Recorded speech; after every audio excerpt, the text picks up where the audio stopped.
নমস্কার বন্ধুরা, আজকে এঁচোড়ের একটা আচারের রেসিপি বানাচ্ছি।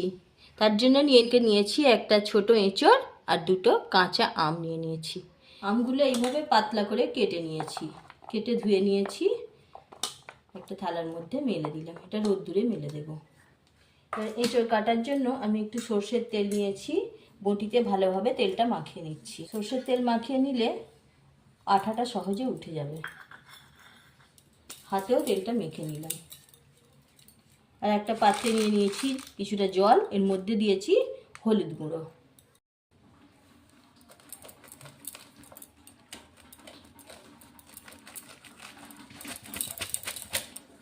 খোসা ছাড়িয়ে এইভাবে মাঝের শক্ত অংশটা কেটে ফেলে দেব।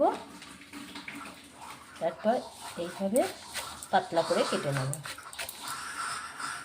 এইরকম পাতলাভাবে সব এঁচড়গুলো কেটে নিচ্ছি। সব এঁচড়টা কাটা হয়ে গেছে, এইভাবে কেটেছি। এবার ভালোভাবে ধুয়ে নেব, ধুয়ে নুন আর হলুদ দিয়ে সিদ্ধ করে নেব। এঁচড়টা সিদ্ধ হয়ে গেছে, আমি একটা ঝুড়িতে ঢেলে জল ঝারিয়ে নিয়েছি। ঠান্ডা হয়ে গেছে, এবার একটা থালার মধ্যে নিয়ে নিচ্ছি। একটা থালাতে নিয়েছি। এবার এইভাবে এঁচড়গুলোকে ভেঙে নেব। এভাবে সবগুলো ভেঙে নিচ্ছি। সব এঁচড় ম্যাশ করা হয়ে গেছে। এবার আমি রোদ্দুরে সারাদিন ধরে শুকনো করতে দেব। কিভাবে আচারটা বানাচ্ছি পুরো ভিডিওটা দেখতে থাকুন, আমার চ্যানেলটি সাবস্ক্রাইব করে পাশে থাকুন। একটা ছোট্ট টিপস বন্ধুরা, আমি এঁচড়টা গাছ থেকে কেটে একদম টাটকা অবস্থায় কেটেছিলাম। তেল মাখানো সত্ত্বেও প্রচুর আঠা হয়ে গেছে। এই আঠাটা খুব সহজে কিভাবে তুলবো দেখুন। তেল দিয়ে তোলাই যায়, কিন্তু আরও সহজ পদ্ধতিতে আমি কিভাবে পুরো আঠাটা তুলছি দেখুন। গ্যাসটা অন করে দিয়েছি, এইভাবে বটিটা ধরলাম। দেখুন আঠাটা পুড়ে যাচ্ছে, আর কত সহজে আঠাটা তোলা যাবে। মাত্র 1 মিনিট গ্যাসের আগুনে দিলাম, গ্যাসটা অফ করে দিচ্ছি।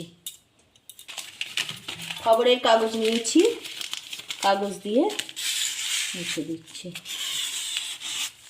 দেখুন একদম আঠা পরিষ্কার হয়ে যাচ্ছে।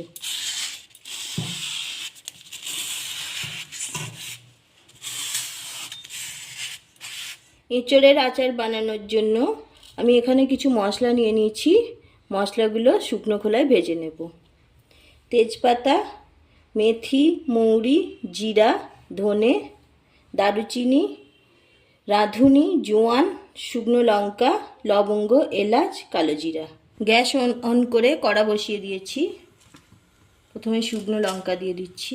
শুকনো লঙ্কা ভেজে তুলে নিয়েছি। এবার দিয়ে দিচ্ছি তেজপাতা, কুচি করে দিয়ে দিলাম। সব মশলাগুলোই দিয়ে দিচ্ছি। মিডিয়াম আঁচে হালকা করে ভেজে নেব।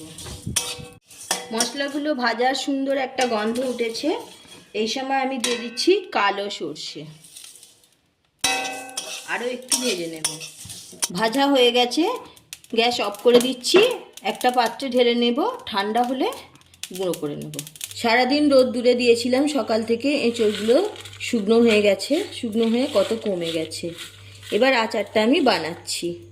একটা বাটি নিয়েছি, বাটির মধ্যে এঁচড়গুলো ঢেলে নিচ্ছি। আমগুলো দিয়ে দিচ্ছি। ভাজা মশলাটা দিয়ে দিচ্ছি। 1 চামচ বিট লবণ দিয়ে দিচ্ছি।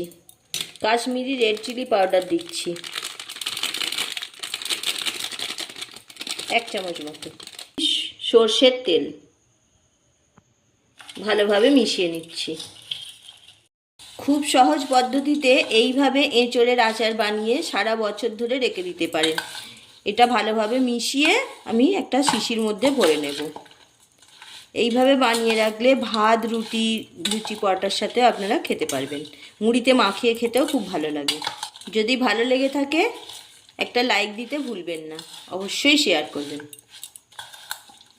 দারুণ একটা সেন্ট উঠেছে। এটা রোদ্দুরে রেখে দিতে হবে। মেশানো হয়ে গেল। আমি একটা কাঁচের শিশি নিয়েছি, এর মধ্যে ভরে নিচ্ছি। শিশির মধ্যে ভরে নিয়েছি। এবার কাঁচা লঙ্কা দিয়ে দিচ্ছি।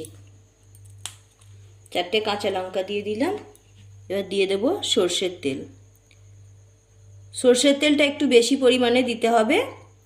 আর আমি এই আচারটা 1 সপ্তাহ টানা রোদ্দুরে দেবো। রোদ্দুরে দেওয়ার ফলে আম আর এঁচড়গুলো যত ভালো মজে যাবে, খেতে তত টেস্টি হবে। এখনও খাওয়া যাবে, কিন্তু রোদ্দুরে দেওয়ার ফলে নরম হয়ে যাবে আর খেতে খুব সুন্দর হবে। এইভাবে আপনারাও বাড়িতে বানিয়ে নেবেন। টানা 1 সপ্তাহ আচারটা রোদ্দুরে দেওয়ার পরে নিয়ে চলে এসেছি। কত সুন্দর দেখতে লাগছে দেখুন। ঢাকনাটা খুলছি, দারুণ গন্ধ উঠেছে। দেখুন কাঁঠাল মজে গিয়ে নরম হয়ে গেছে আর কত সুন্দর লাগছে। এই আচারটা মুড়ি দিয়ে মাখিয়ে খেতে, মুড়ি কিংবা চাল ভাজার সঙ্গে আমার তো খেতে অসাধারণ লাগে। এইভাবে বানিয়ে আপনারা খেতে পারবেন। আর মাঝে মধ্যে যখন খেতে খেতে তেলটা কমে যায় তো, তখন একটু তেল দিয়ে দেবেন আর রোদ্দুরে দেবেন। আবার দেখা হচ্ছে পরের ভিডিওতে।